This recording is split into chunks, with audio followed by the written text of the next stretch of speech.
Hello friends, welcome to the channel study with great warriors. Guys आज देख रहे हैं आज का जो हमारा टॉपिक है ये ईडियम्स एंड फ्रेजेस का है और ये हमारा पार्ट 6 है। ओके, आज इसके पहले भी वीडियोस इसके आए हुए हैं, आप देखना चाहें देख सकते हो। इंपॉर्टेंट ईडियम्स एंड फ्रेजेस ही आपको यहाँ पे मिलेंगे। ठीक है, तो स्टार्ट करेंगे अपने पहले ईडियम से। तो यहाँ पे पहला ईडियम है हमारा pull, PULL, pull yourself together, pull yourself together। भाई ये जितने भी मैं आपको इडियम्स देने वाली हूँ ये सारे इंपॉर्टेंट भी हैं और ये आपके पिछले एग्जाम्स में भी कई बार पूछे गए हैं। ठीक है, और आगे भी आ सकते हैं क्योंकि आपको पता है SSC अक्सर अपने एग्जाम्स में चीज़ें रिपीट करता है। तो क्या होगा इसका मतलब? इसका मतलब होता है टू काम डाउन। ठीक है, शांति रखना कह सकते हो। ठीक है, काम डाउन होना, पुल योर सेल्फ टुगेदर। ठीक है, एक्सरसाइज इसका एग्जाम्पल देखेंगे तो समझ में आपको बात आ जाएगी। After hearing the bad news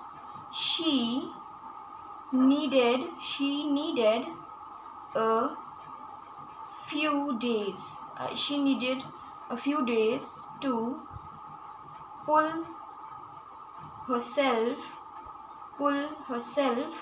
together क्या मतलब हो जाता है? यहाँ पे मतलब हो गया after hearing the bad news सुनने के बाद she needed a few days, उसको कुछ दिनों की ज़रूरत पड़ जाती। किस चीज़ की क्यों ज़रूरत पड़ जाती? टू पुल हरसेल्फ टुगेदर, मतलब उसको शांति, मतलब अपने आप में ध्यान रखने के लिए या फिर काम होने के लिए उसको क्या चाहिए? कुछ दिनों की नीड है, उसको आवश्यकता है। ठीक है, आई होप आपको बात तो समझ में आ गई होगी। पुल योर टुगेदर, आप योर सेल्फ टुगेदर कब यूज़ कर सकते हो, क्या मतलब इसका होता है। ओके, आप पहुँचते हैं नेक्स्ट कौन सा है यहाँ पे हमारा? तो नेक्स्ट है हमारा बटरफ्लाई, BUTTERFLY,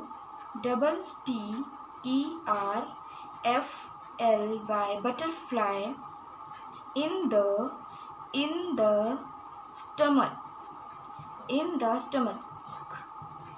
स्टमक, क्या मतलब हो जाएगा? Butterfly in the stomach. आप लोगों ने काफ़ी इस अगर वर्ड को, काफ़ी इस इडियम्स को अगर आप रिलेट करो तो आप रिलेट कर सकते हो आपकी रोज़मर्रा लाइफ में, डेली लाइफ में। कैसे आप देखते हो बटरफ्लाई इन द स्टमक, कभी हम कभी एक्साइटेड होते हैं या नर्वस होते हैं तो हमारे पेट में कुछ अजीब सी एंजाइटी टाइप्स होती है, घबराहट टाइप होती है, तो वो उसी से रिलेट होता है। बटरफ्लाई इन द स्टमक मतलब being nervous. Actually being nervous ठीक है, बट नर्वस हम क्या होते हैं? नर्वस हम एक्साइटमेंट में जब हो तो वो आपका हो जाएगा। मैं इसको ब्रैकेट में लिख रही हूँ, ठीक है, साथ में इसका मीनिंग में लिख सकते, बट बेसिकली ये होता क्या है? बीइंग नर्वस तो ठीक है, नर्वस होनी, अगर आप नर्वस हो रहे हो किसी चीज़ को लेकर के तो बटरफ्लाई इन द स्टमक आप इडियम वहाँ पे यूज़ कर सकते हो। बट वो इस नर्वसनेस कैसे होनी चाहिए? एक्साइटमेंट में। ठीक है, तो ये आपकी मतलब हो गई बीइंग नर्वस इन एक्साइटमेंट। ठीक है, अब सपोज आपका पेपर हो रहा है, पेपर का रिजल्ट आने वाला है, तो आप उसमें क्या बहुत दुखी नहीं है, बट आप नर्वस है, एक्साइटमेंट है कि कैसे रिजल्ट आएगा, राइट? ये सारी चीज़ें हो गई। एग्जाम्पल देखते हैं। ही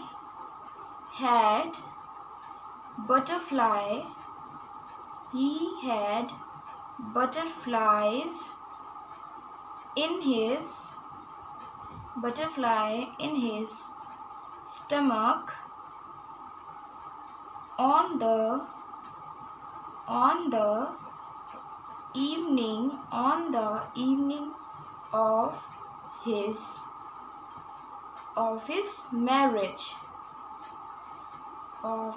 marriage। ठीक है, stomach, butterfly in his stomach, मतलब यहाँ पे क्या हो गया? इससे मतलब यही हो गया कि had butterfly in his stomach, उसको बहुत नर्वसनेस हो रही थी ऑन द इवनिंग, उस शाम ऑफ हिज मैरिज के शाम में उसको बहुत ज़्यादा नर्वसनेस हो रही थी। ये मतलब हो गया। आई होप आपको बात समझ में आ गई होगी। नेक्स्ट देखते हैं यहाँ पर कौन सा है। तुम्हारा नेक्स्ट है यहाँ पर lead, LEAD, lead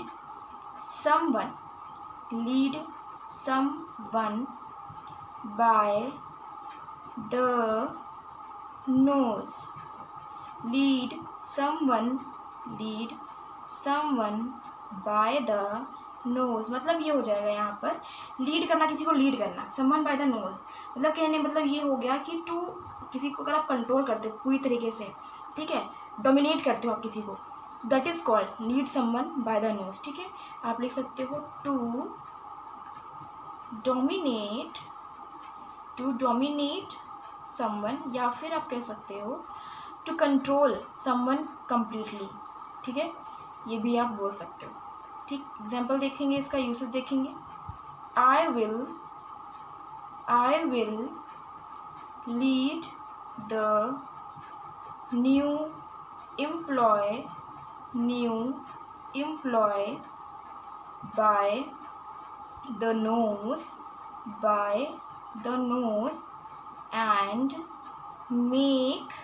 and make sure and by the nose and make sure he doesn't get into any trouble मतलब क्या हो गया, I will lead the new employee by the nose and make sure he doesn't get into any trouble. कहने मतलब यहाँ पर हो गया I will lead the employee by the nose, मतलब क्या हो गया कि कंट्रोल करेंगे पूरी तरीके से। ठीक है, यहाँ पर कि मैं कंट्रोल करूँगा नए एम्प्लॉय पर पूरी तरीके से, और ये मेक श्योर करूँगा कि ही doesn't get into any trouble, कि वो किसी ट्रबल में नहीं फंसता है। ठीक है, ये यहाँ पे सेंटेंस का मतलब हो जाता है आपको। आई वो बात समझ में आ गई होगी। Lead someone bye the nose मतलब टू डोमिनेट समवन। ठीक है, तो ये आपके इंपॉर्टेंट थे। आप देखते हैं नेक्स्ट कौन सा है। ओके, सो नेक्स्ट है यहाँ पर couch potatoes, COUCH, couch potato, POTATO, couch potato मतलब क्या होता है भाई इस फ्रेज का। काउच पोटैटो मतलब होता है पर्सन, एक ऐसा पर्सन हु, आजकल जो हम सब लोग कर रहे हैं, who watches too much TV या फिर television, who watches too much television, a person who watches too much television. बहुत इंटरेस्टिंग है ना ये। Couch potato, a person who watches too much, जो बहुत ज़्यादा टीवी देखता है वो होता है कैसा, वो पोटैटो होता है, बिल्कुल काउच पोटैटो, बिल्कुल पोटैटो की तरह से बिल्कुल बैठा हुआ, बिल्कुल टीवी देखता रहता है पूरा दिन भर। तो वो हो गया मतलब आपका person who watches too much television is a person, आप कह सकते हो इज़ अ काउच पोटैटो। ठीक है, एग्जाम्पल देखेंगे हम, मैंने लिया भी है ऐसा example. During lockdown in COVID-19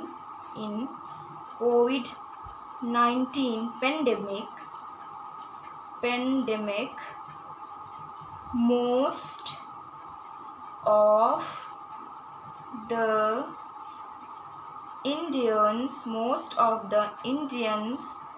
become like a couch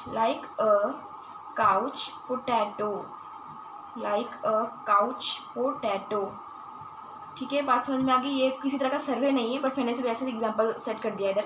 during lockdown in COVID-19 pandemic, lockdown के दौरान, COVID-19 पेंडेमिक के लॉकडाउन के दौरान, मोस्ट ऑफ द इंडियंस, जो ज़्यादातर इंडियंस क्या हैं, बिकम लाइक अ, कैसे हो गए हैं, वो बन गए हैं काउच पोटैटो बन गए हैं। ठीक है, मतलब वो दिन भर क्या करते हैं, बैठ कर टीवी देखते रहते हैं। तो ये आपको मतलब समझ में आ गया होगा यहाँ से। नेक्स्ट हम देखेंगे कौन सा यहाँ पर इंपॉर्टेंट है। तो नेक्स्ट है हमारा गिव